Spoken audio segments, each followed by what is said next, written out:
और आप सभी श्रोता भाई बंधु मातृशक्ति सबको बहुत बहुत जय श्री कृष्ण, जय सिया राम, जय श्रीमन नारायण, जय जय श्री राधे। भीष्म पितामह बहुत सुंदर बात कह रहे हैं।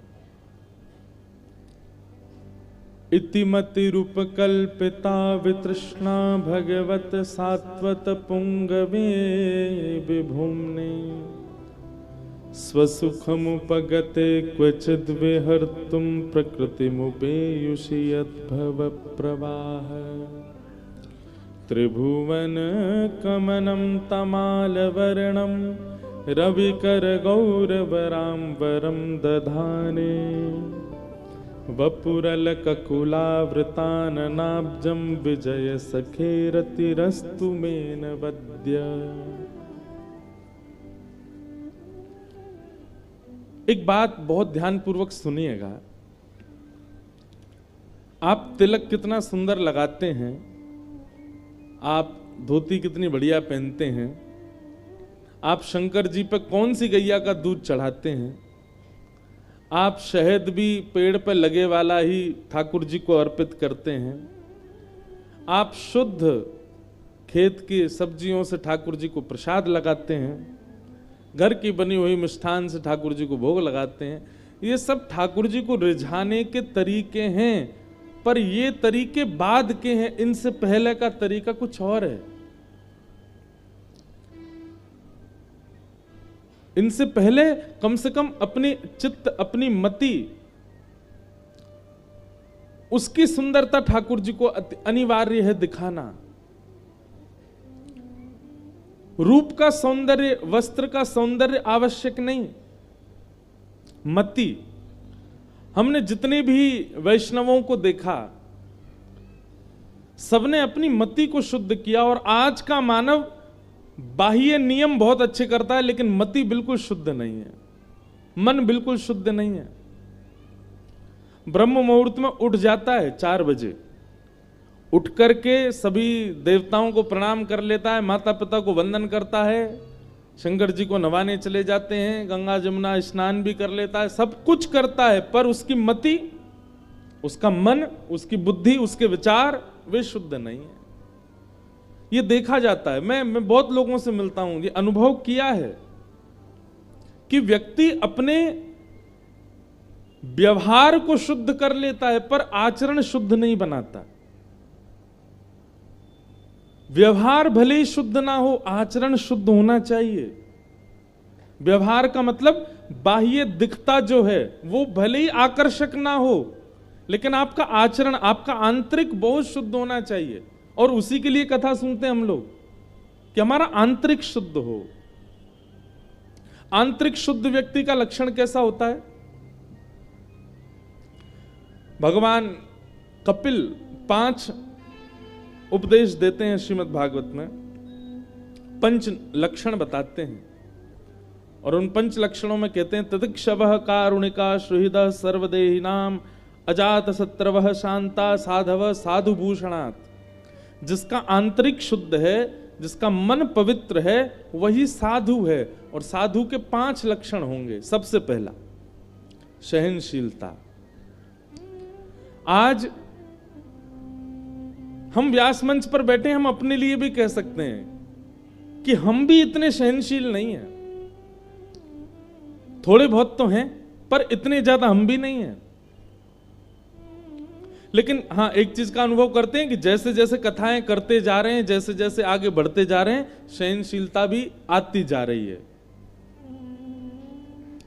अरे ये ताली बजाने के लिए नहीं बोली ये बात यार, सुनो।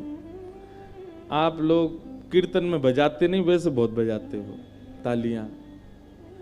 बातें सुनो, हम ताली से भूल जाते, मत बजाओ, आप बस सुनो।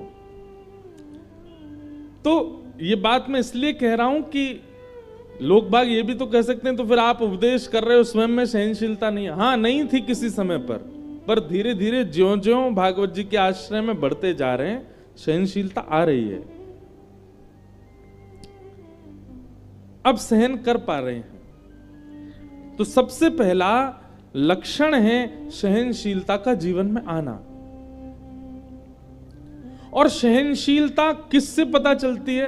कि आपके अवगुण को आपके मुख पर आकर के कोई कह दे और आप उसको सुनकर के बिल्कुल शांत रहो, ये सहनशीलता है।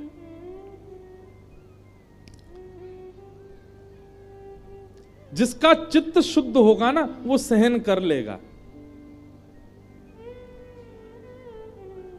सहने को संस्कृत में कहते हैं सहते, और सहते शब्द के दो अर्थ होते हैं, एक होता है सहना और एक होता है जीतना।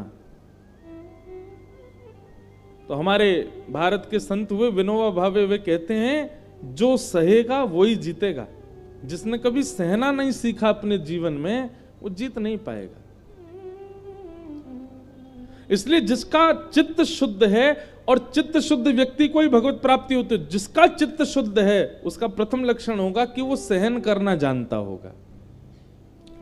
अब आप इसमें कई बार कई लोग ये भी कह सकते हैं, तो मतलब हमारे साथ कोई बुरा करे हम उसको सहें, आप ऐसा कहना चाह रहे हैं? बिल्कुल नहीं, ये बात सहने की नहीं है कि कोई हमारे साथ अनीत करता जा रहा है, गलत करता जा रहा है, हम उसको सहने लग जाएं। महाराज जी कह गए थे सहते रहो, नहीं, वो सहना नहीं।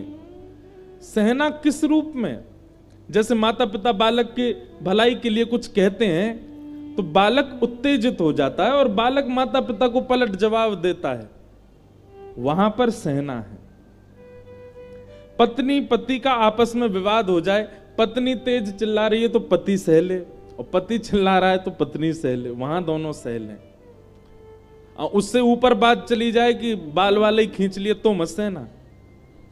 वाणी तक की बात है, सीधी बात। आपके ईगो के ऊपर जब कोई बात करे, आपके स्वाभिमान के ऊपर बात करे, तो आप थोड़ा सह लो। कोई अधर्म के द्वारा आपके ऊपर आक्रमण कर रहा है, वो नहीं सहना है, दीन बन करके सह लो। सहनशीलता। कोई आकर के आपका अवगुण कह दे, अरे भाई तुम कुछ भी कहो, थोड़े से ना थोड़े लालची लगते हैं हमको। हाँ ठीक है भैया, तुझे लगे होंगे तो होंगे भैया, बुरा मत मानना, आप में सारे गुण है, पर आप जो है थोड़ा सा क्रोधी ज्यादा लगते हैं हमको। हाँ भैया होंगे, सह लो, थोड़ा सहना सीखो। ये एक शुद्ध चित्त वाले का लक्षण होता है, वो सहता है।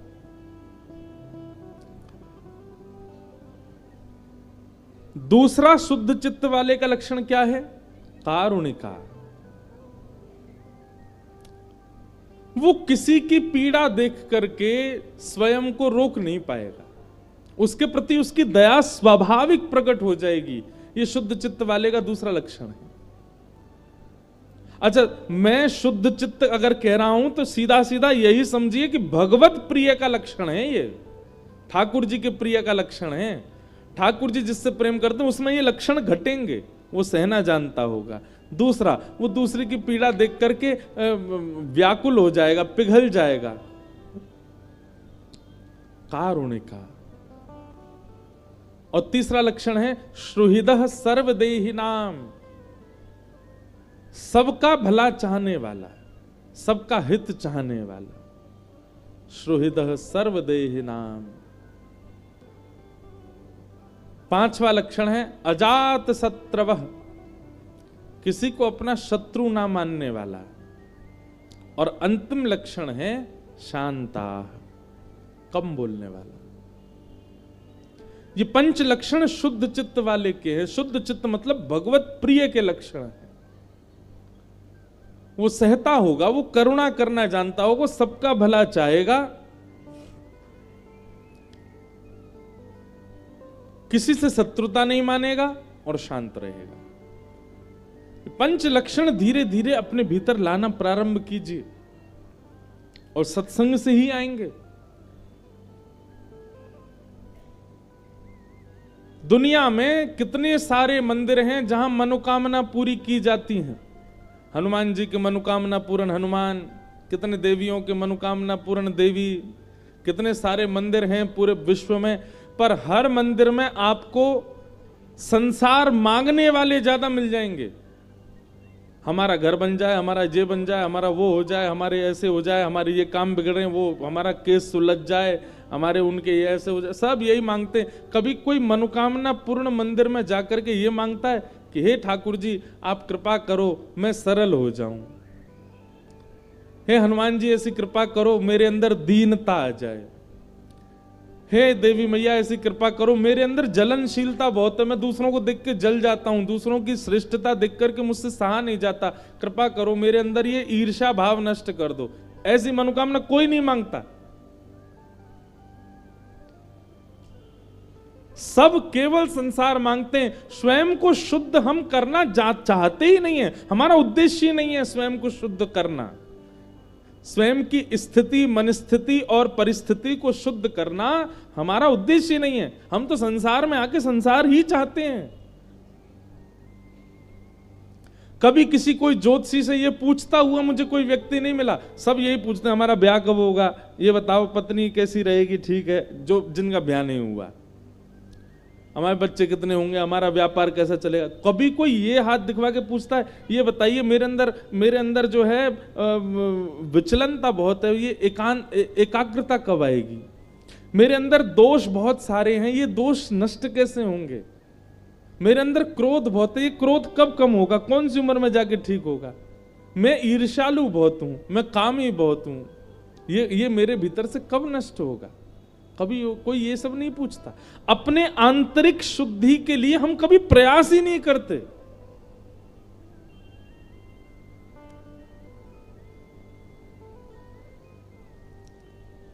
कोई भी ऐसा सिद्ध स्थान होता है कस्बे में, गांव में, शहर में, जहां पर कुछ बांध दो या कुछ दे आओ तो मनोकामना पूरी हो जाती है, जाइए और अब की बार हमारे कहने से अपने अवगुणों की लिस्ट बांध करके आइए। हमें कितने अवगुण हैं, हमें काम है, क्रोध है, लोभ है, ईर्ष्या है, द्वेष है, हम ऐसे हैं, हम सरल नहीं हैं, हम दीन नहीं हैं, हमारे अंदर अभिमान बहुत व्यापक हो गया है। ये सारी लिस्ट बना के वो मांग करके आओ, आपकी बारी संसारी भावना भले पूरी ना हो पर ये मनोकामना जरूर पूरी हो जाएगी। ठाकुर जी भी प्रसन्न हो जाएंगे, देने वाले देवी देवता भी खुश हो जाएंगे। देखो अपने आंतरिक शुद्धि को मांगने आया है।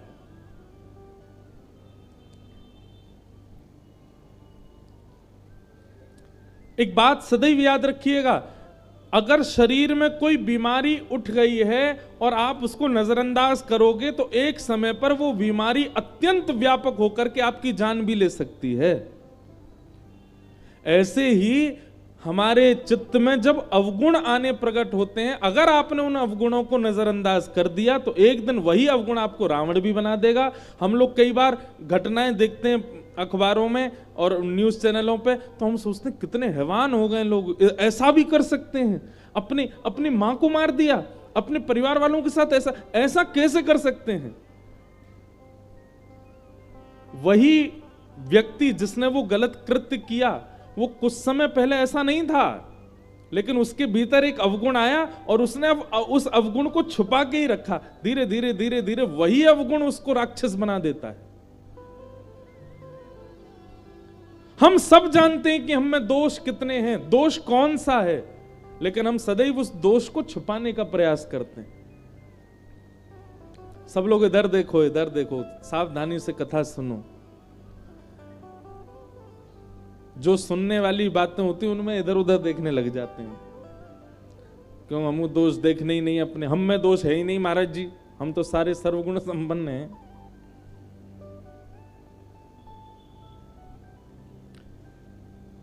इसलिए हम गुणों का प्रकाश ज्यादा करते हैं। हमसे इतने लोग मिलने आते हैं सुबह, जब उनसे बात करते हैं ना तो सब लोग अपने गुण ही बताएंगे। हर महीने जाता हूं महाराज जी वृंदावन, ये क्यों नहीं बताया कि हर हफ्ते क्लब भी जाते हो।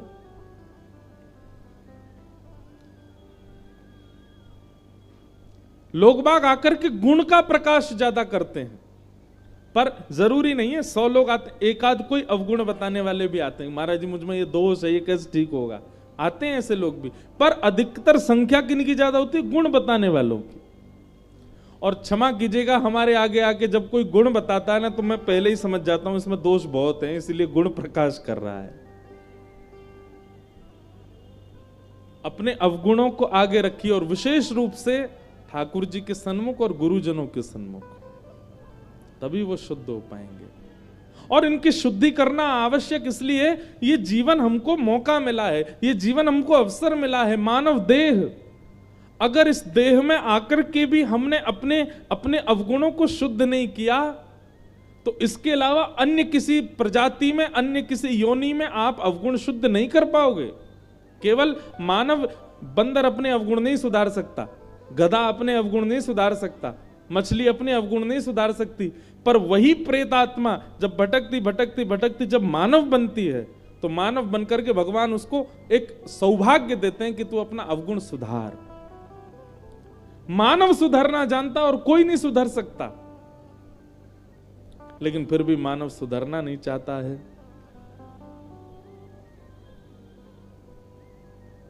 कोई तुम्हें बुरा कहे सुनकर करो क्षमा, अपनी वाणी का स्वर संभाल लो, बस हो गया भजन, मन की तरंग मार लो, बस हो गया भजन। दक्षिण भारत में एक स्थान है श्रीरंगम। कभी दक्षिण जाने का अवसर मिले तो तिरुचिरापल्ली में श्री रंगनाथ भगवान का मंदिर है, श्रीरंगम। सब लोग बहुत ध्यान से सुनो। तो वहां श्रीरंगम में भगवान पौढ़ानाथ शेषनाग पर पौढ़े हुए ठाकुर जी। वहीं भाष्यकार श्री रामानुजाचार्य जी महाराज विराजते थे। हमारा इष्ट स्थान वही है, हमारा गुरु स्थान भी वही है। तो श्री रामानुजाचार्य जी महाराज वहां विराजते थे। 365 दिन में 400 उत्सव होते हैं वहां पर। वहां एक एक दिन में 2-2 उत्सव भी होते हैं, एक दिन भी खाली नहीं रहता, हर दिन उत्सव होता है। एक दिन ठाकुर जी की पालकी निकल रही थी, सब वैष्णव जन पालकी लेकर के जा रहे थे। इधर देखो, इधर देखो, इधर देखो, इधर देखो, सब लोग ध्यान से कथा, अब भी कई लोग उधर ही देख रहे हैं, इधर देखो, कथा सुनो। क्या बताएं, आप लोग इतने आनंद में रहते हैं, कोई नया आ जाए कथा में तुरंत उसको देखते हैं। हम यहाँ बढ़िया कपड़ा पकड़ा पहन के बैठे हैं, सुंदर सलोने से बन के बैठे, हमको देखो, काहे को देख रहे हो इधर उधर? इसलिए नहीं बैठे कि हमको नजर लगाओ, इसलिए बैठे कि हमारी बात सुनो। नजर लगने लायक कुछ है भी नहीं, लेकिन बातें सुनो भैया, हम कथा सुनाने आए हैं। ये दुनिया इन्हीं लोगों को आप रोज ही देखते हो, और इससे बढ़िया पंडाल के बाहर चले जाओ, बस इतनी निकलनी, हमको तो वही दिखती रहती है। देखते रहो दुनिया, यहां तो कथा सुनने आए, इसलिए सावधानी से कथा सुनो।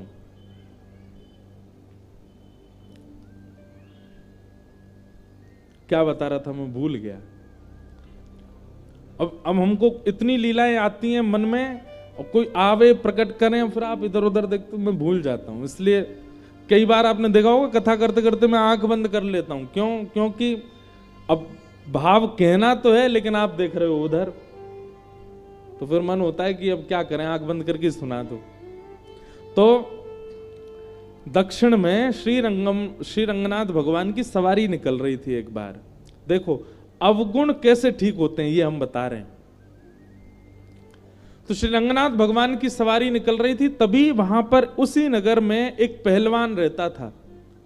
उस पहलवान का नाम था धनुर्दास।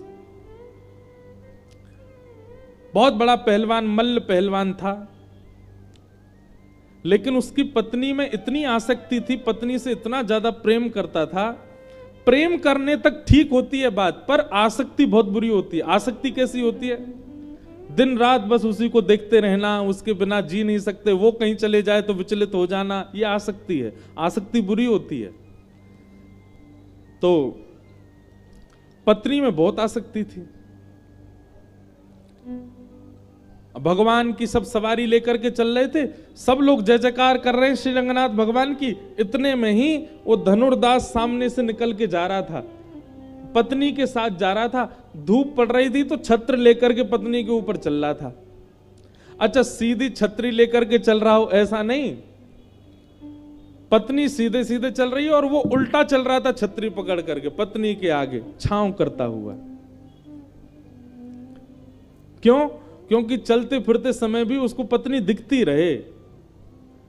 उल्टा उल्टा चल रहा है छतरी लेकर के। अब ये देख करके सब भगवान की सवारी तो भूल गए, सब उसी को देखने लगे और सब मजाक करने लगे, वाह भैया ऐसा जोरू का गुलाम पहली बार देखा है, पत्नी के ऊपर छतरी लेकर के चले ये तो ठीक है, लेकिन उल्टा चल रहा है उसके रूप को निहारता हुआ। लेकिन भैया बाकी सब लोग तो हंस रहे थे उस पर, लेकिन भाष्यकार श्री रामानुज स्वामी जी महाराज, आचार्य की दृष्टि जैसी उस पर पड़ी, आचार्य ने मन बना लिया कि इसमें गुण तो है पर ये गुण संसार में लग चुका है, यही गुण ठाकुर जी में लगाना है बस हमको। क्या गुण है? रूप देखने का, सुंदरता देखने का गुण है।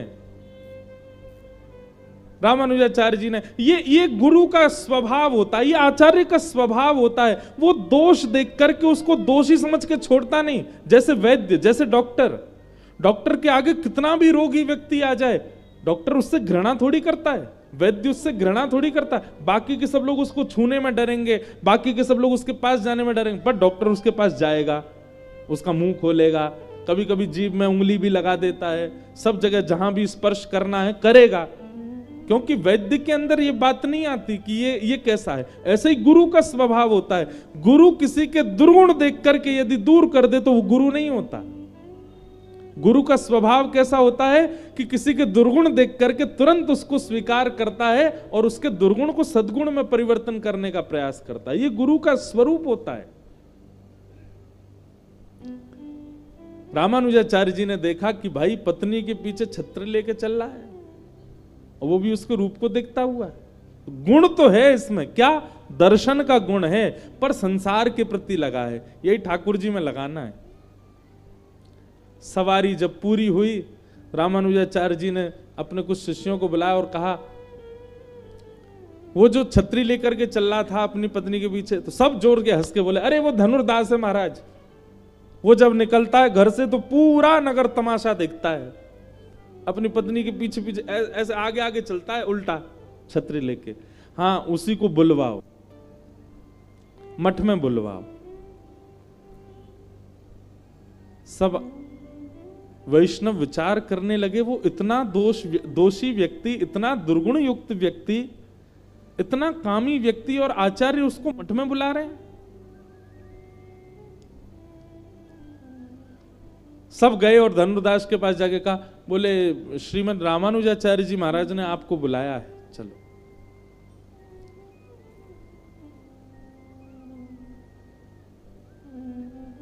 धनुर्दास बड़े भयभीत डरे हुए आए अपने, और आकर के रामानुजाचार्य जी को प्रणाम किया। बोले भगवान आज्ञा, आपने मुझे बुलाया? बोले भैया आज ठाकुर जी की सवारी चल रही थी, तुम उल्टे उल्टे चल रहे थे छतरी लेके अपनी पत्नी के आगे। बोले महाराज मैं क्या बताऊं, उसने तो अपनी पत्नी पुराण प्रारंभ कर दिया। उसके नेत्र ऐसे हैं, उसकी नासिका ऐसी है, उसके कान ऐसे हैं, उसके गाल ऐसे हैं, उसकी मुस्कान ऐसी है, उसके केश कैसे हैं। रामानुजाचार्य जी बैठे बैठे सुनते जा रहे हैं। बोले इतना सुंदर उसका स्वरूप है, मैं सौभाग्यशाली मानता हूं, भगवान ने कृपा करके मुझको इस जन्म में ऐसी पत्नी दे दी। और उसको देखे मुझे लगता है कि मेरा अगला क्षण कहीं अंतिम ना हो, उससे पहले मैं उसको देख लूं, इसलिए मैं हर क्षण उसको देखता हूं। रामानुजाचार्य जी बोले सारे लक्षण भगवत प्राप्ति के हैं, बस संसार में लगे हुए हैं। रामानुजाचार्य जी महाराज बोले अच्छा, अगर तुम्हारी पत्नी से ज्यादा सुंदर तुम्हारे सामने कोई आ गया तो? धनुर्दास बोला, बोले मुझे विश्वास है मेरी पत्नी से सुंदर कोई नहीं हो सकता। बोले अगर मैंने उससे सुंदर तुम्हें कुछ दिखा दिया तो? धनुर्दास बोला पहले तो मुझे अनन्य विश्वास है कि होगा ही नहीं, और कदापि यदि मेरी पत्नी से सुंदर कोई आ गया तो मैं जीवन भर के लिए उसका दास बन जाऊंगा। ऐसी ऐसी निष्ठा हमारी भी नहीं होती। भगवान निष्ठा हो तो ऐसी हो जैसी धनुर्दास की। भगवान से सुंदर कोई और दिख जाए तो धनुर्दास पहले ही कह रहा है कि मेरी पत्नी से सुंदर कोई होगा ही नहीं। पहला विश्वास मेरा यही है।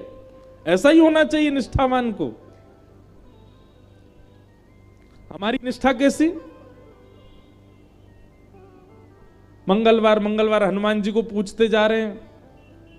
एक आध 2 महीना बाद ही अगर हमारे व्यापार में थोड़ी कटौती हो जाए, लॉस हो जाए, तो किसी के कहने पर बदल देते हैं हनुमान जी को। बोले अब हनुमान जी तुम तो औरों से पूजवा, हम तो अब उनको पूजेंगे। उनको पूजने से हमारी निष्ठा तो ऐसी है। पर रामानुजाचार्य जी ने देख लिया दर्शन भी प्रधान है इसका, निष्ठा भी प्रधान है, विश्वास भी प्रधान है। बस संसार से हटा के ठाकुर जी में करना है। रामानुजाचार्य जी बोले तुम्हारी पत्नी से सुंदर हम तुमको कुछ दिखाते हैं, चलो। और लेकर के गए और श्री रंगनाथ भगवान का दर्शन तो वो रोज ही करता था, दर्शन तो वो नित्य करता था। धनुर्दास को ले गए रंगनाथ भगवान के सामने और रामानुजाचार्य जी ने जाकर कहा, हे नाथ, अब आप इसको प्रत्यक्ष दर्शन करा दीजिए अपना। आचार्य का कहना तो ठाकुर जी मान ही जाते हैं। इतने में ही पाषाण के रूप में विराजमान श्री रंगनाथ भगवान सचल शंख चक्र गदा पद्म धारण करके उसके सामने प्रकट हो गए। अब प्रकट होकर के उसको दर्शन करा दिया। जैसे ही दर्शन किया, कंदर्प दर्प सुंदरताओं को भी अपने सामने लजाने वाले स्वरूप को जब ठाकुर जी ने प्रकट किया, धनुर्दास सदा के लिए ठाकुर जी के रूप का चकोर बन गया। कैसे सुंदर नेत्र, कैसी सुंदर नासिका, कैसे सुंदर कर्ण, कैसे सुंदर हाथ, कैसे सुंदर चरण। सर्वांगीण अंग का दर्शन करके आज धनुर्दास ने रामानुजाचार्य जी को वंदन किया। बोले भगवान, मेरे नेत्र सदा व्याकुल रहते थे सुंदरता देखने के लिए, लेकिन आज वो देखा है कि अब इसके बाद और कुछ नहीं देखना। रामानुजाचार्य जी बोले देखो, हम ये नहीं चाहते कि तुम पत्नी वत्नी छोड़ दो, लेकिन अब बताओ पत्नी के प्रति वो भाव है जो पहले? बोले नहीं भगवान, वो मेरी पत्नी है, गृहिणी है, मैं तो उसको भी लेके आऊंगा और उसको भी इनका दर्शन कराऊंगा। अब अकेले नहीं, दोनों मिलकर के केवल इनकी आराधना करेंगे। और धनुर्दास अपनी पत्नी के साथ श्री रंगनाथ भगवान का सदा के लिए शिष्य हो गया। ये गुरु कृपा होती है, ये आचार्य कृपा होती है। तो अवगुण यदि चित्त में प्रकट हुआ है, वो अवगुण बाधा बनेगा भगवत मिलन में। उस अवगुण का एक ही तरीका है कि आचार्यों के सामने कथाओं में जब आते हैं तो कथा में आकर के उस अवगुण को प्रधान रख करके कथा सुनो। मेरे अंदर ये अवगुण है, इस भाव से अब कथा सुनो। धीरे धीरे वही अवगुण ही ठीक होगा कथा से। मुझ में ये दोष है, उस दोष को प्रधान रख के कथा सुनो। आप गुणवान मान करके स्वयं को कथा सुनोगे। क्यों श्रोताओं को नीचे जमीन पर बैठाया जाता है? ताकि भीतर दीनता आवे, ताकि भीतर सरलता आवे, ताकि भीतर ये भाव आवे कि हम दीन हैं, तभी कथा समझ में आएगी। आप बुरा नहीं मानिएगा सोफा और कुर्सी पर बैठे लोग, पर कथा का विधान तो नीचे बैठ के ही है। जिनके घुटने ठीक नहीं है, जिनकी कमर ठीक नहीं है, उनको कोई बात नहीं, पर जिनके हाथ पांव बिल्कुल स्वस्थ हैं फिर भी ऊपर बैठ गए, कथा उनको कुछ कर नहीं पाएगी, वो समझ नहीं पाएंगे। कथा के लिए तो आपको दीन बनना पड़ेगा, तभी कथा आप पर अनुग्रह करेगी। बिना दीन बने, मतलब ये तो वही बात हो गई, घाट के ऊपर खड़े होके कह रहे हो गंगा जी यहीं आके नहा जाओ। गंगा जी कहेंगी नीचे आ, और आकर के डुबकी लगा, गोता जब खावेगो तब तेरे ऊपर से निकलूंगी, तब तेरे पाप नष्ट करूंगी। वैसे ही कथा भी गंगा है, उसके लिए नीचे ही बैठना पड़ता है। उसके लिए दीन, नीचे बैठने का मतलब दीन बनना, नीचे बैठने का मतलब सरल बनना, नीचे बैठने का मतलब अपनी उपाधियों का त्याग कर देना। बहुत भाव हैं। और भैया एक बात सुनिएगा, ये 4 दिन से जो ये इतने ज्ञान के प्रसंग चल रहे हैं ना, वो इसलिए चल रहे हैं ताकि रस प्रसंग में जाओ तो कहीं उसमें आप में कोई अपराध ना बन जाए। क्योंकि जब रस प्रसंग में जाते हैं ना, श्री जी और ठाकुर जी के नित्य लीला का जब हम श्रवण करते हैं, ठाकुर जी के नित्य विहार का जब हम श्रवण करते हैं, तो कहीं ना कहीं किंचित उन लीलाएं और उन भावों में हमारे चित्त में कोई दोष उत्पन्न ना हो जाए, इसके लिए ये ज्ञान के परकोटे लगाने पड़ते हैं। पहले उसके लिए चित्त की शुद्धि आवश्यक है। इसलिए आप सब में देखो, हम लोग गुणवान नहीं है, बहुत अवगुण है हमारे अंदर। उन अवगुणों को अभी चिंतन कर लो यहीं बैठे बैठे, मेरे अंदर क्या क्या अवगुण है जो आपको पता है और हम सबको पता है हमारे अंदर अवगुण क्या है। उन अवगुणों को चित्त में धारण करके तब कथा सुनो। कथा आपको परिवर्तित कर देगी। 7वें दिन वो अवगुण का नामो निशान नहीं बचेगा जीवन में। ये कथा का प्रभाव है। हमने कितनों को बदलते देखा कथा से, और वह बदलाव कोई ऐसा नहीं कि आप सामान्य ही रहोगे, वह बदलाव यह अनुभूति कराएगा कि श्री कृष्ण मिल रहे हैं, श्री कृष्ण अब आ रहे हैं।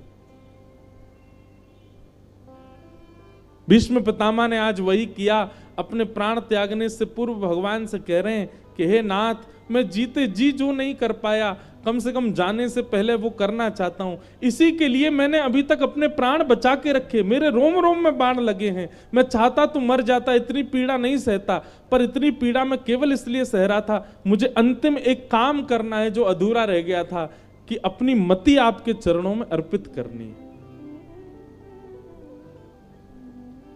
और भीष्म पितामह ने भगवान की स्तुति गाई, अपनी मति भगवत चरणार विंदों में अर्पित करते हुए श्री भीष्म पितामह भगवत धाम को प्राप्त हो गए। बोलो भक्त वत्सल भगवान की जय।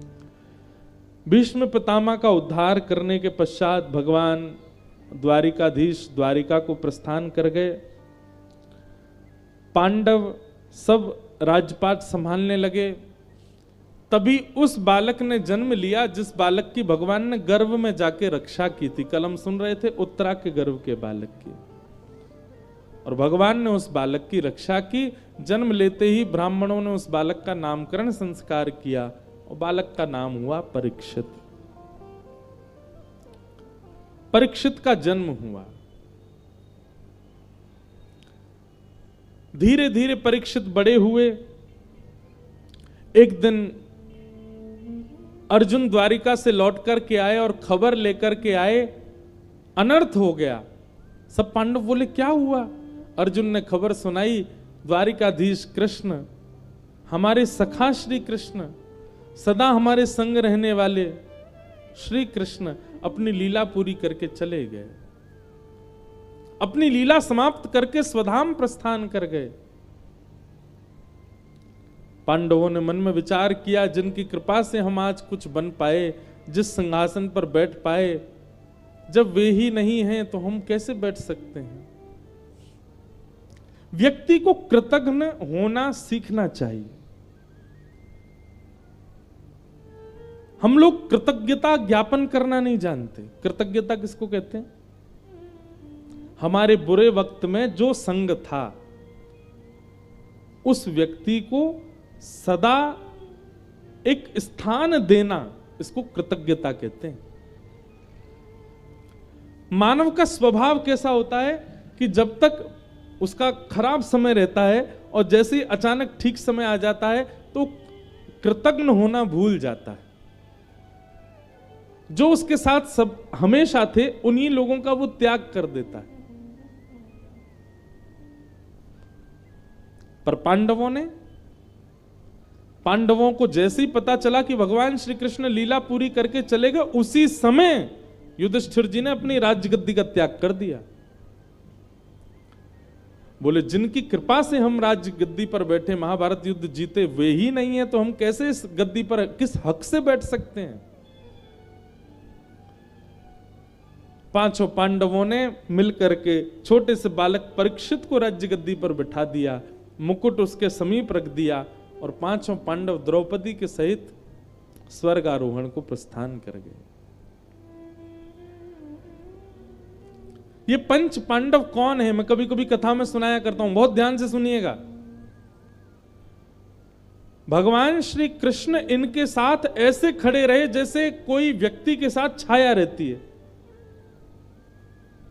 इन पंच पांडवों के गुण क्या हैं? तो युधिष्ठिर, भीम, अर्जुन, नकुल और सहदेव, ये मैंने पहले भी बताया पर पुनः बताऊं। युधिष्ठिर का गुण है धर्म, भीम का गुण है बल, अर्जुन का गुण है आत्मा, नकुल का गुण है बुद्धि, सहदेव का गुण है स्वरूप। वर्णनकर्ता कहना चाहते हैं कि पांच पांडव कहीं और नहीं है, हम सबके अंदर जो गुण हैं पंच, यही पंच पांडव हैं। किसी के अंदर यदि रूप है, कोई रूपवान है, कोई सुंदर दिखता है, तो इसका मतलब यह है कि वह नकुल है। कोई बहुत बुद्धिमान है तो इसका मतलब वो सहदेव है। किसकी आत्मा शुद्ध है तो वो अर्जुन है। और कोई बहुत बलवान है तो वो भीम है, और कोई बहुत धार्मिक है तो वो युधिष्ठिर है। ये पंच लक्षण हमारे भीतर हैं, तो इस बात का प्रमाण है कि हम पांडव में से ही कोई एक हैं। लेकिन एक बात बहुत ध्यान से सुनिएगा, ये पांचों लक्षण पांडवों में हैं, परंतु ये पांचों लक्षण कहीं ना कहीं कौरवों में भी हैं। कौरवों के पास भी रूप है, कौरवों के पास भी बुद्धि है, कौरवों के पास भी धर्म है, कौरवों के पास भी आत्मा है, कौरवों के पास भी बल है। लेकिन पांडवों की पहचान दो चीजों से है, एक तो द्रौपदी और दूसरे श्री कृष्ण। इन दोनों के गुण क्या हैं? द्रौपदी का गुण है दया और श्री कृष्ण का गुण है ज्ञान। समझ रहे हैं बात को? नहीं, अभी नहीं समझे। समझाने का तात्पर्य यह है, अगर आप धर्म हो, आप बल हो, आप बुद्धि हो, आप स्वरूप हो, आप आत्मा हो, तो यह बात निश्चित है कि आप कौरव भी हो सकते हो, परंतु आप पांडव हो, मतलब इस संसार रूपी युद्ध के विजेता तभी बन पाओगे जब आपके पास ज्ञान रूपी कृष्ण और दया रूपी द्रौपदी है। मतलब पंच गुण हैं पांडवों के जो हमने बताए। अब धर्म का मतलब होता है युधिष्ठिर, पर धर्म के साथ दया भी होनी चाहिए और धर्म के साथ ज्ञान भी होना चाहिए, तो आप महाभारत के पांडव हो। बल तो है आपके पास, पर बल के साथ भी कृष्ण और बल के साथ भी द्रौपदी, यानी बल के साथ दया और बल के साथ ज्ञान, नहीं तो बल भक्षण करेगा। आत्मा के साथ भी दया और आत्मा में ज्ञान भी होना चाहिए, नहीं तो वह आत्मा भटकती रहेगी, पुनरपि जननम पुनरपि मरणम में ही, चक्कर में ही लगी रहेगी। बुद्धि के साथ भी दया और बुद्धि के साथ ज्ञान भी होना चाहिए। बुद्धिमान तो बहुत लोग होते हैं, ज्ञानवान नहीं होते। ज्ञान का मतलब विवेक, सही और गलत की पहचान, इसको विवेक कहते हैं। और अंतिम है सहदेव, यानी कि रूप के साथ भी बुद्धि और रूप के साथ भी ज्ञान और दया दोनों का होना आवश्यक है। यानी कि कृष्ण और द्रौपदी यदि आपके साथ हैं, ज्ञान और दया आपके अंदर है, तो आप संसार रूपी महाभारत को जीत जाओगे, सीधी बात। लेकिन दया भी नहीं है और ज्ञान भी, और श्री कृष्ण रूपी ज्ञान भी नहीं है, तो आप कितने भी योग्य बने रहो, इस संसार से हार ही जाओगे। यह महाभारत का एक बहुत बड़ा सूत्र है कि 5 पांडवों की एक पत्नी, यानी कि 5 गुणों के साथ एक गुण दया आवश्यक है।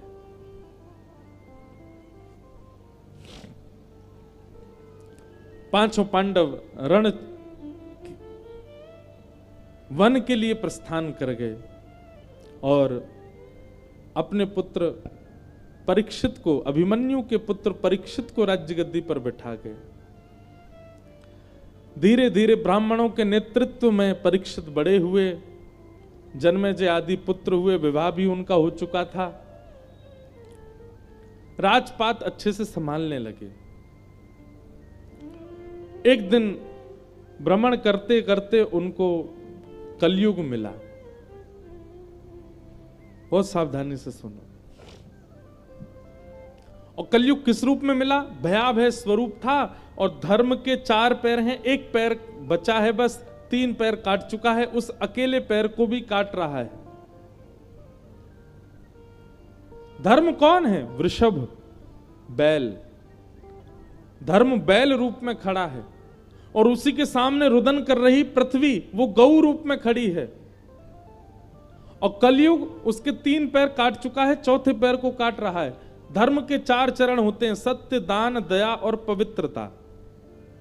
कलयुग में केवल 1 पैर बचा है धर्म का, सत्य। इसका मतलब क्या है? दान, दया और पवित्रता ये तीनों नष्ट हो चुके हैं। हम लोग केवल आडंबर कर रहे हैं पवित्र होने का, है नहीं पवित्र। हम लोग केवल आडंबर करते हैं दया का, पर दया हमारे भीतर है नहीं। हम लोग केवल आडंबर करते हैं दान का, पर दान भी हम जानते नहीं। हां, कहीं ना कहीं सत्य बचा है। आप कहोगे महाराज जी इतना तो झूठ बोलते हैं संसार में लोग, फिर कैसे कह सकते हैं कि सत्य बचा है?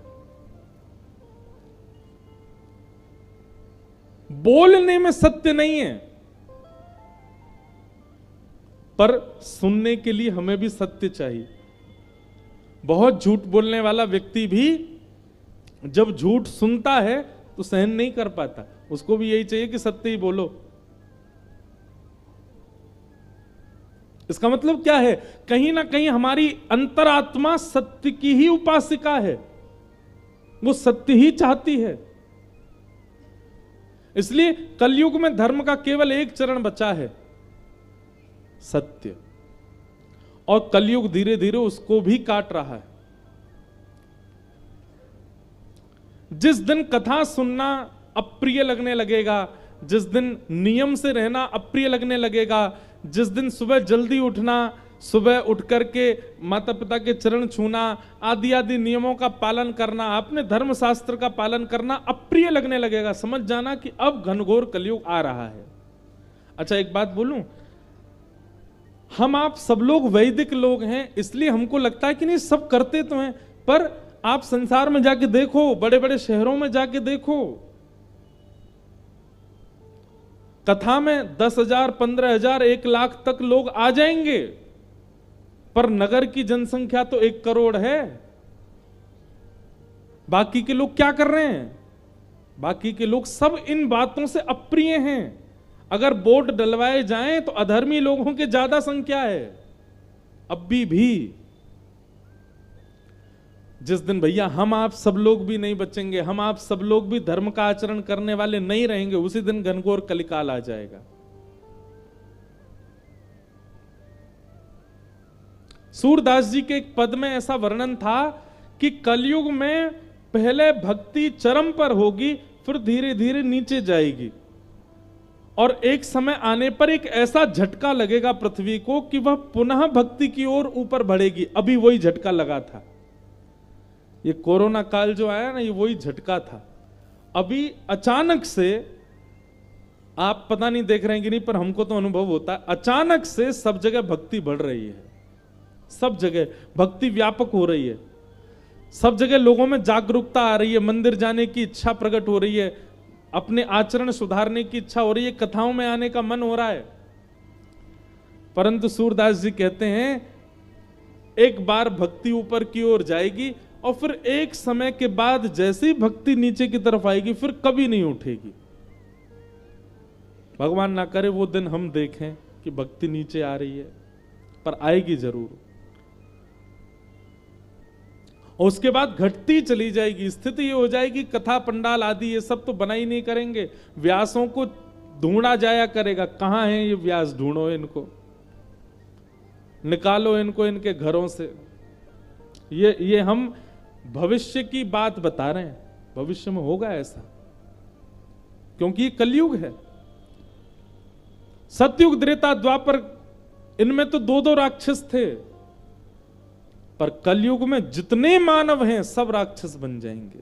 इतना भयावह हो जाएगा कलयुग। और राक्षस बन जाएंगे इसका मतलब ये नहीं है कि हमारे भी 10 सिर निकल आएंगे, हमारे बड़े बड़े दांत आ जाएंगे, हम भी वैसे सींग वाले हो जाएंगे। नहीं, हम दिखेंगे ऐसे ही जैसे अभी दिख रहे हैं। हमारी विचारधाराओं में राक्षसत्व आ जाएगा, और अब भी आ चुका है। कई लोग अभी भी राक्षसत्व में ही हैं। तो सत्य एक चरण बचा है। कलयुग को जैसे ही देखा, परीक्षित जी महाराज ने तलवार निकाल करके जैसे ही उसको मारना चाहा, चरणों में गिर गया। बोले महाराज मुझे मत मारो। कौन हो तुम? बोले युग व्यतिक्रम, सतयुग के बाद त्रेता आता है, त्रेता के बाद द्वापर, द्वापर के बाद अब मेरी बारी है, मेरा नाम कलयुग है। परीक्षित जी बोले तुम कब आए? बोले भगवान कृष्ण जिस दिन पृथ्वी छोड़ के गए उसी दिन आ गया था मैं, और उसी दिन से मैं व्यापक हो रहा हूं। परीक्षित जी महाराज बोले तुम ऐसे खुलेआम घूम नहीं सकते, मैं तुम्हें बांधूंगा। और 4 स्थानों में कलयुग को बांध दिया। कलयुग ने याचना ज्यादा की तो 5वां एक स्थान और दिया। ये 5 जगह ही हैं जहां कलयुग निवास करता है। आश्चर्य की बात है, विडंबना की बात है कि कलयुग के पास 6वां स्थान नहीं है, केवल 5 स्थान है। लेकिन फिर भी उस कलयुग का हम लोगों के ऊपर आक्रमण है। इसका मतलब हम सब ने इन 5 में से किसी एक जगह का आश्रय लिया है। द्यूतम पानम स्त्रियः सूना यत्र धर्मश्चतुर्विध।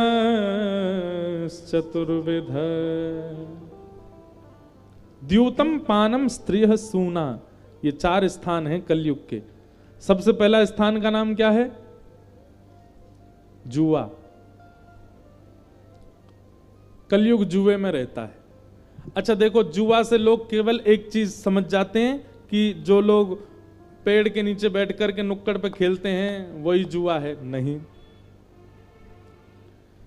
जुआ का सीधा अर्थ लगाइए, द्यूतम का सीधा अर्थ लगाइए कि आप अपने घर की लक्ष्मी यानी कि धन का जहां भी असद व्यय करते हैं, असद स्थान पर उसको देते हैं, वो सब द्यूतम है।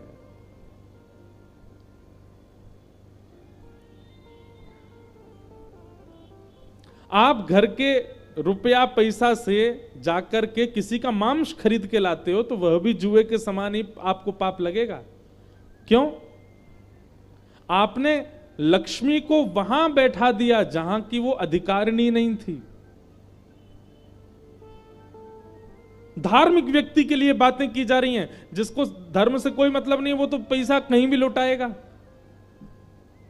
लेकिन धार्मिक व्यक्ति के लिए पैसा, हम आप सब लोग हिंदू लोग हैं, हमारे पैरों के नीचे भी अगर रुपया आ जाता है, एक सिक्का आ जाता है, हम उठा करके तुरंत सिर से लगाते हैं, माथे से लगाते हैं। अरे हम केवल भारतीय नोट के नहीं, हम विदेश जाते हैं, वहां के डॉलर भी कभी पांव के नीचे आ जाते हैं, हम उसको भी सिर से लगाते हैं। क्यों? लक्ष्मी है। और शर्म नहीं आती व्यक्ति को, वही लक्ष्मी देकर के वो मदिरा ले लेता है और पी लेता है, वही लक्ष्मी देकर के वो मांस खरीद लेता है, वही लक्ष्मी देकर के वो गलत कार्य कर लेता है। इसलिए द्यूतम का मतलब जुआ यानी कि दांव पर लक्ष्मी को लगाना तो है ही, असद स्थानों पर लक्ष्मी का व्यय करना भी जुए के समान पाप है। दूसरा कलयुग का स्थान क्या है? पानम। अपनी जिह्वा पर उन वस्तुओं को धारण करना जो जिह्वा की अधिकारिणी नहीं है। मदिरा पीना, मांस खाना, बीड़ी पीना, सिगरेट पीना, तंबाकू खाना, ये सब पाप है। कई लोगों को लगता है तंबाकू खाना पाप नहीं है। महापाप की श्रेणी में आता है तंबाकू सेवन। आप पान खा सकते हो, आप तांबूल खा सकते हो, आप सौंफ इलायची खा सकते हो, आप मुख शुद्धि खा सकते हो, पर आप तंबाकू नहीं खा सकते। उसमें भी कलयुग का निवास होता है और सबसे ज्यादा कंज्यूम तो हमारा उत्तर प्रदेश ही करता है। क्या बताएं? उत्तर प्रदेश में तंबाकू की खेती होती है? नहीं होती। कहीं होती हो तो पता नहीं, हमने देखी नहीं कभी, पर हमने सुना है कि तंबाकू की खेती यहां होती है। होती है। तंबाकू की खेती में जानवर भी नहीं जाते, वहां बाउंड्री की जरूरत नहीं है। जैसे बाउंड्री लगाते हैं ना, क्योंकि गैया खा जाती हैं, कई बार गधे घुस जाते हैं तो पूरा खेत उजाड़ देते हैं। तंबाकू की अगर किसी खेती है तो उसका बाउंड्री का पैसा बच जाएगा। क्यों? उसमें गधे भी नहीं जाते, उसकी दुर्गंध से गधा भी भाग जाता है। और मानव कितना रज रज के खाता है, कितना प्रसन्न होकर खाता है। धुआं उड़ाने के भी नए नए तरीके आ गए हैं। व्यसन। अच्छा, एक चीज आपने अनुभव की, हम शुद्ध क्रिया जब करते हैं, हम धार्मिक क्रिया जब करते हैं, हम संसार में सुधरने वाली क्रिया जब करते हैं तो हमारा मन भटकता ही रहता है। कथा सुनने बैठेंगे मन भटकेगा, नाम जप करने बैठेंगे नींद आएगी, यज्ञ करने बैठेंगे तो हाथ पांव दर्द कर जाएंगे। शुद्ध आचरण करने वाली जितनी भी क्रिया करते हैं हमारा मन भटकता है, लेकिन अशुद्ध आचरण करने वाली क्रियाओं में मन बिल्कुल एकाग्र हो जाता है, बिल्कुल नहीं भटकता, बिल्कुल परेशान नहीं होता। गिरिराज जी की 21 किलोमीटर की परिक्रमा में 10 किलोमीटर बाद ही पाम बोल जाते हैं सबके, भैया अब तो रिक्शा करवाए दो यार, अब नहीं चला जा रहा है। गिरिराज बाबा अब की परिक्रमा लगवा भैया, फिर तो मैं दूर से प्रणाम कर लिया करूंगा मैं। लेकिन वही व्यक्ति शादियों में जाके देखो, डीजे पे पूरी रात नाचेगा, बारात में उसके आगे क्या बोलते हैं उसको, बैंड के आगे नागिन बन बन के गिर जाता है। और वहां गिरिराज जी परिक्रमा कितनी भारी पड़ती है। ये कलयुग नहीं है तो क्या है कि कलयुग अपना ऐसा प्रभाव दिखाता है कि जहां शुद्ध आचरण हो वहां हमारा मन लगता ही नहीं है, और जहां भी अशुद्ध आचरण हो वहां बिना लगाए मन लगता है, वहां बिना प्रयास किए सब क्रियाएं बनती हैं। अभी कथा सुन रहे हैं तो यहां पे हमको बार बार बोलना पड़ता है, सुनो सुनो सुनो। अभी चौराहे पे लड़ाई हो जाए 4 लोगों में, जूता चप्पल उतार के मारने लगे, आदमी कान खड़े, आंख खुली, पलक भी नहीं झपकेगा, देखेगा उनको। कैसा स्वभाव स्वरूप हमारा होता जा रहा है। असद आचरण के लिए मन नहीं लगाना पड़ता। इसका मतलब क्या है? मन एकाग्र होना जानता है, पर हमको बहकावे में रखता है कि जब हम शुद्ध होने जाते हैं तो मन विचलित हो जाता है, इधर उधर भागता है। उसी के लिए कथा है। अभी अष्टांग योग आएगा आगे कथा में, उससे मन एकाग्र होना सीखते हैं। तो सबसे पहला स्थान दिया द्यूतम, दूसरा स्थान दिया पानम, और तीसरा स्थान दिया पर स्त्री और पर पुरुष गमन नहीं करना। उसमें कलयुग का निवास है। आप जब पाणी ग्रहण संस्कार करते हैं, हम भैया अपनी कथा में एक बात बहुत खुल के कहते हैं, दुनिया में सबसे बड़ा व्रत यदि कोई है तो वो है एक पत्नी व्रत और एक प्रतिव्रत। व्यक्ति एकादशी ना करे, व्यक्ति मंगलवार के व्रत ना करे, सोमवार के व्रत ना करे, आदि आदि कुछ भी ना करे, केवल जब पाणी ग्रहण हो जाए उसी दिन कसम खा ले कि अब यही है हमारी सब कुछ, इनके अलावा जो भी हमारे सामने आए नजर नीची कर लेंगे। और पत्नी भी यही सौगंध खाए कि यही सर्वस्व है, और इसी नियम का पालन करने वे लग जाएं। प्रारंभ के कुछ वर्षों में हो सकता है कि अनबन भी हो, ना भी बने, लड़ाई झगड़े भी हो, पर फिर भी पतिव्रत पत्नी व्रत का त्याग ना करें। उस व्रत की क्षमता से वो भगवत दर्शन तक कर सकता है। ये पत्नी व्रत और पातिव्रत व्रत में ये धर्म, ये बल है। हमारे शास्त्रों में कितनी कथाएं सुनाई गई हैं। पतिव्रता नारियां, सती नारियां, केवल नारियां ही नहीं, पति भी होते हैं। पत्नी व्रत, एक पत्नी व्रत।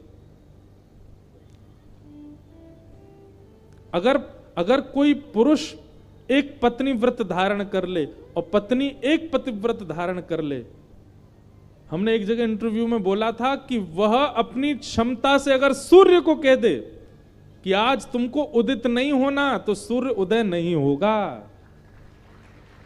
ये बल आता है। एक कथा आती है, कहीं मुझे स्मरण में नहीं है, पर एक पतिव्रता नारी थी, तो किसी वेदज्ञ से जाकर के उसने अपने पति के बारे में पूछा, मेरे पति सदा प्रसन्न रहे, सदा उनकी आयु लंबी रहे, मैं कभी अपने पति को देखो जीवन का संसार का एक परम सत्य सबको जाना है, पर उनकी इच्छा ये थी, उन्होंने जाके संत से कहा, आप त्रिकालदर्शी हैं, कृपा करके बस मुझे एक वरदान दे दीजिए कि मैं अपने पति को अपने आंखों के आगे भगवत धाम जाते हुए ना देखूं, उनसे पहले मैं चली जाऊं। तो त्रिकालदर्शी जो थे उन्होंने नेत्र बंद करके तुरंत कहा, बोले देवी ये तो असंभव है। बोले क्यों? तुम्हारे पति के तो कल ही प्राण जाने वाले हैं, कल सूर्योदय होते ही तुम्हारे पति के प्राण चले जाएंगे। जैसे ही ये बात सुनी, पहले तो वो बहुत रोई, लेकिन उसके बाद एक नदी के तट पर जाकर के जिस दिशा से सूर्य उदय होते हैं उसी दिशा में बैठ गई और सूर्य नारायण से कहा, यदि मैंने विवाह के उपरांत अपने पति के प्रति नैष्ठिक पतिव्रत रखा हो तो आप कल उदित नहीं होगे। 7 दिन व्यतीत हो गए, अंधेरा ही रहा, सूर्य उदित नहीं हुए। ब्रह्मा जी को आना पड़ा पृथ्वी पर। ब्रह्मा विधाता ने आकर के उस पतिव्रता नारी के चरण पकड़े, देवी ऐसा मत करो, प्रलय हो जाएगा, संसार नष्ट हो जाएगा यदि सूर्य उदय नहीं हुए तो। जब ब्रह्मा जी आ गए तो विधाता हैं ब्रह्मा, तो ब्रह्मा जी से कहा, बोले ठीक है, मैं सूर्य को आज्ञा दे दूंगी कि वो प्रकट हो जाएं, पर आप मुझे वचन दो कि मेरे पति के प्राण नहीं जाएंगे। तब ब्रह्मा जी ने वचन दिया, बोले कि नहीं जाएंगे प्राण, आप आज्ञा करो। तब सूर्य उदित हुए और उनके पति जीवित ही रहे। सबसे बड़ा व्रत संसार में यही है। लोग अन्न का व्रत करने की होड़ लगा रहे हैं। अरे व्रत दुनिया में और भी बहुत हैं, करके देखो।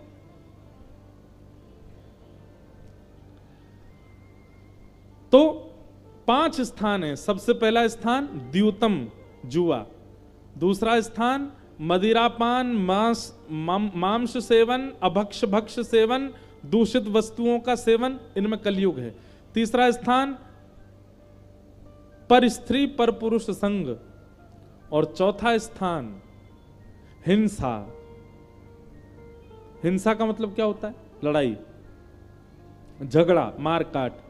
अभी एक कथा की बात सुन लो, अभी कथा चल रही है, पीछे किसी बात से विवाद हो गया और उस विवाद में आपका नाम किसी ने कह दिया कि भाई इन्होंने मेरे को धक्का दिया था। तो आपका स्वरूप कैसा होना चाहिए कि आप जाकर के, भैया हमसे गलती हो गई, ठीक है भैया अब चलते बनो, अब नहीं देंगे धक्का, लो कान पकड़ लिए, सॉरी अब मत करो, जाओ। लेकिन संसारी व्यक्ति कहे, तेने मेरा नाम कैसे लिया? मैं तो ऐसे ही दूंगा धक्का, ले तुझे भी दूं और दूंगा, कल तू बात तुझे फिर धक्का दूंगा। इस प्रकार से विवाद में जिसकी रुचि होती है, इसका मतलब है उस पर कलयुग का प्रभाव है। वैष्णव का स्वभाव है वो विवाद से बचेगा, वो विवाद में नहीं रह सकता। कथा आती है सदन कसाई। सदन कसाई नाम सुना है? कथा तो बहुत बड़ी है उनकी, पर उनका एक छोटा सा चरित्र सुनाऊं। सदन कसाई जगन्नाथ भगवान का दर्शन करने के लिए जा रहे थे। क्योंकि श्रेष्ठ कुल में जन्मे नहीं थे, इसलिए जिस पथ पर पूरी दुनिया चल के जा रही थी वहां नहीं चल रहे थे, नीचे चल रहे थे। मैं इतना अधिकारी थोड़ी मैं ऊपर चलूं। तो सदन कसाई रात्रि में एक नगर में पहुंचे, तो वहां नगर में जिस जगह वो बैठे थे वहीं पीछे एक घर था, परम सुंदरी एक स्त्री ऊपर खड़ी थी। उसने सदन कसाई की ओर देखा, तो सदन कसाई इधर उधर देखते हुए अचानक जैसी नजर पड़ी तो स्त्री ने उनको कुछ इशारा किया, अपनी ओर बुलाया, तो सदन कसाई ने मना कर दिया। तो उस स्त्री ने क्या किया, भीतर उसका पति था, पति को जाकर के मार दिया और नीचे आकर के सदन कसाई से बोली, मैंने अपने पति का वध कर दिया है, अब तुम मेरे साथ रहो। तुम इसलिए मेरे पास नहीं आ रहे थे क्योंकि मेरा विवाह हो चुका, अब मैंने पति मार दिया, अब मैं और तुम दोनों संग रहेंगे। सदन कसाई बोले, देवी मेरा ये उद्देश्य नहीं, मैं तो जगन्नाथपुरी दर्शन करने जा रहा हूं, आप कोई और देख लीजिए, मैं इस प्रकार का स्वभाव नहीं है मेरा। लेकिन उस स्त्री को तो सदन कसाई प्रिय लग गए। उसने कहा, मैं अपना पति मार सकती हूं तो इसका मतलब मैं कुछ भी कर सकती हूं, सोच विचार करके बोलो मेरे आगे। यदि तुम मेरे साथ नहीं रहे तो मैं पूरे नगर में ढिंडोरा पीट दूंगी कि तुमने मुझसे मेरे पति को मारा और मुझे यह वचन दिया था कि तुम मुझसे ब्याह करोगे और अब तुम मुकर रहे हो। सदन कसाई बोले, झूठा आरोप आपको लगाना है तो लगा दो, पर मैं तो आपको स्वीकार नहीं करूंगा। उस स्त्री ने यही किया, पूरे नगर में ढिंडोरा पीट दिया, वहां के राजा के यहां सदन कसाई को बंदी बनवा दिया।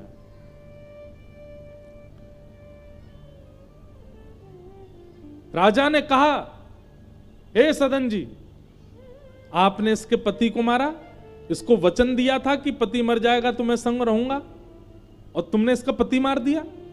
सदन कसाई बोले, देखिए मैं कितना भी प्रमाण दे दूं कि मैंने नहीं किया, फिर भी पड़ला इनका ही भारी रहेगा, इसलिए मैं क्यों बोलूं। मैं कुछ नहीं कहना चाहता, आप इसी बात को ऐसे ही, आपको जो निर्णय लेना हो ले लीजिए, बस मेरी एक बात मानिएगा, मुझे मृत्यु दंड मत दीजिएगा, मुझे जान से मत मारिएगा, बाकी आपको जो लगे वो करिए। क्यों? क्योंकि मैं महाप्रभु श्री जगन्नाथ जी के दर्शन के लिए निकला हूं।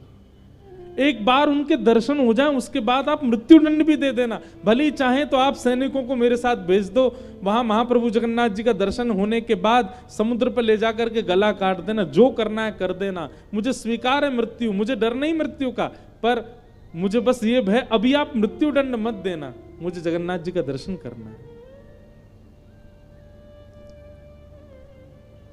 अब तो वो जो स्त्री थी वो बिखर गई, बोले नहीं, दंड तो अभी मिलेगा इसको। सदन कसाई रो रहे हैं, बोले जो दंड देना स्वीकार, पर मारना नहीं।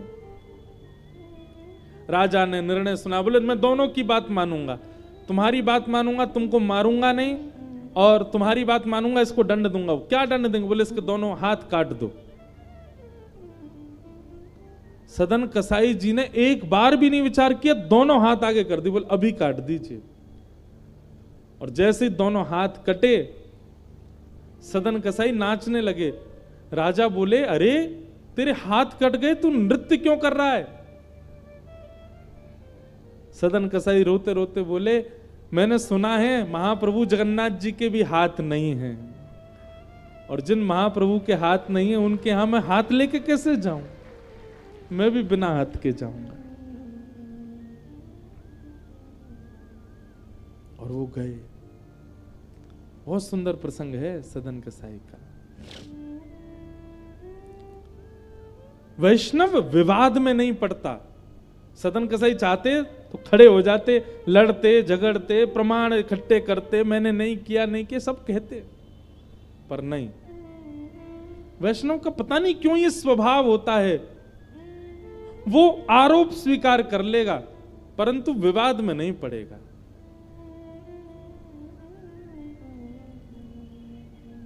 अब पता क्या होता है, ऐसी बात जब मैं कथा में कहता हूं ना, अगले दिन लोग फिर अपने विवाद सुनाने आते हैं।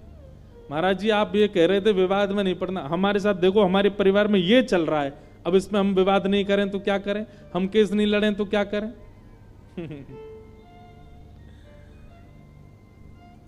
अब देखो जब आप मुझसे एकांत में मिलने आओगे वहां तो मैं आपका ही पक्ष लूंगा, लेकिन व्यास मंच सार्वजनिक है और यहां से हम वही कहेंगे जो शास्त्राज्ञा है, और शास्त्रीय भाव यही है कि वैष्णव कभी विवाद में नहीं पड़ता।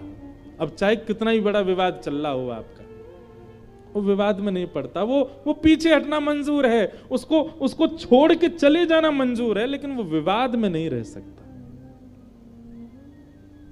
विवाद में जो पड़ता है कलयुग का उसके ऊपर प्रभाव होता है।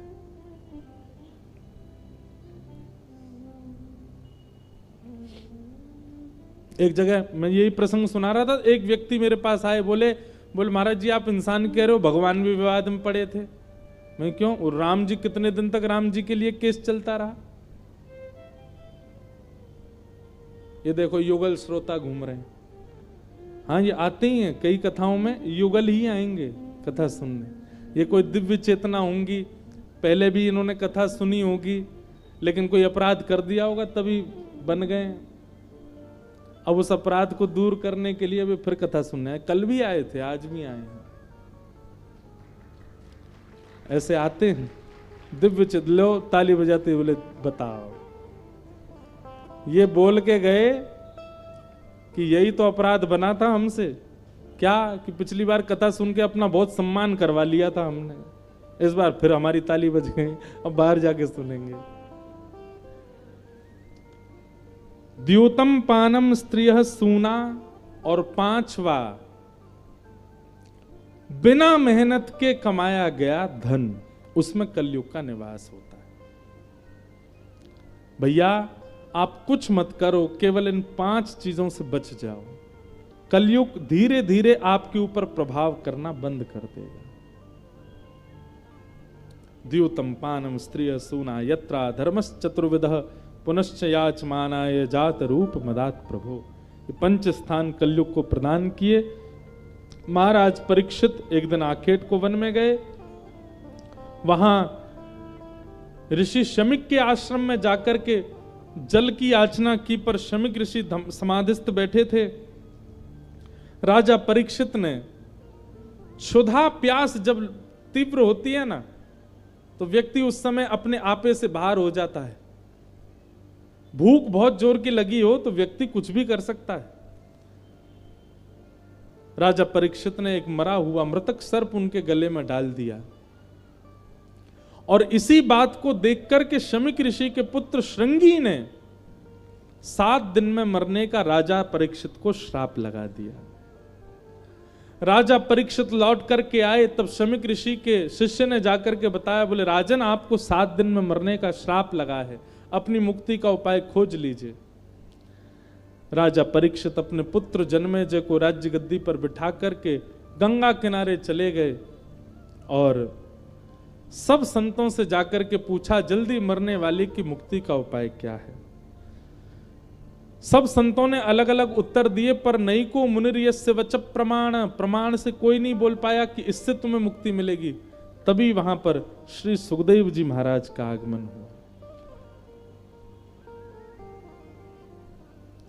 कि तत्राभवद भगवान व्यास पुत्रो यदिच्छया कामट मानो नपेक्षः अलक्षलिंगो निजलाभतुष्टो व्रतस्य बालैरवधूत भेष। श्री सुखदेव जी महाराज का आगमन हुआ, और सुखदेव जी के आते ही राजा परीक्षित ने चरणों में प्रणाम किया, और प्रणाम करके कहा, भगवान जिसके जीवन के केवल 7 दिन बचे हैं उसे क्या करना चाहिए, कृपा कर मुझे बताओ। और यहां से अब श्री सुखदेव जी महाराज बोलना प्रारंभ कर रहे हैं। सुखदेव जी महाराज कहना प्रारंभ कर रहे हैं। हम सब भी श्री सुखदेव जी के श्री चरणों में प्रणाम करें कि हम भी परीक्षित के भांति आपके श्री चरणों में आए हैं। हे नाथ, हम पर अनुग्रह करना, कृपा करना। बोलो वृंदावन बिहारी लाल की। और अब यहां से श्री सुखदेव जी महाराज कहना प्रारंभ करते हैं। परीक्षित जी बैठे हैं, 7 दिन में मरने का श्राप लगा है, और जो हमने भाव गाया ना, ऐसा ही भाव निवेदित किया है श्री परीक्षित जी ने सुखदेव जी के चरणों में। महाराज, आप जैसे संतों का घर बैठे स्मरण करने से पवित्र हो जाते हैं, आपके प्रत्यक्ष दर्शन करने का अवसर मिल रहा है। कृपा करके मेरे जीवन के केवल 7 दिन बचे, इन 7 दिनों में भगवत प्राप्ति कैसे हो, कृपा कर मुझे बताओ। इन 7 दिनों में मुझे मुक्ति कैसे मिलेगी, कृपा कर मुझे बताओ। और यहां से श्री शुकाचार्य जी बोलते हैं, वरीयाने सत प्रश्न कृतो लोकहितं नृप आत्मवेद सम्मत पुंसां श्रोतव्यादिषु परम्। राजन, आपने जो प्रश्न किया है, एक बात बहुत ध्यान से सुनिएगा हमारी। गुरु वो नहीं जो आपके प्रश्न का उत्तर दे, है तो वह भी, पर श्रेष्ठ गुरु वो जो प्रश्न को भी सुधार दे। हम लोगों को प्रश्न पूछना भी नहीं आता, हम प्रश्न भी कुछ का कुछ पूछते हैं, पर सदगुरु का आश्रय मिलता है तो व्यक्ति प्रश्न पूछना भी सीख जाता है, क्या पूछना चाहिए। अब हमारे पास में 25, 26, 27 वर्ष के बालक आते हैं, 35 वर्ष के बालक आते हैं। 35 वर्ष के तो बालक नहीं है, बूढ़े भी नहीं है, कौन हुए 35 वर्ष के। अरे कहां तक कहें महाराज, आजकल तो 47 वर्ष के भी लोग अपने आप को बूढ़ा नहीं मानते। 47-50 के भी यूं कहते हैं अभी तो हम जवान हैं। हमारे पास आते हैं बच्चे, उन लोगों के प्रश्न इतने, मतलब ठीक है अपनी समस्या सब पूछते हैं, पर प्रश्न सदा कैसा होना चाहिए। प्रश्न करने वाले का भी कल्याण हो, प्रश्न बताने वाले का भी कल्याण हो, और जो पास में बैठे हैं उनका भी कल्याण।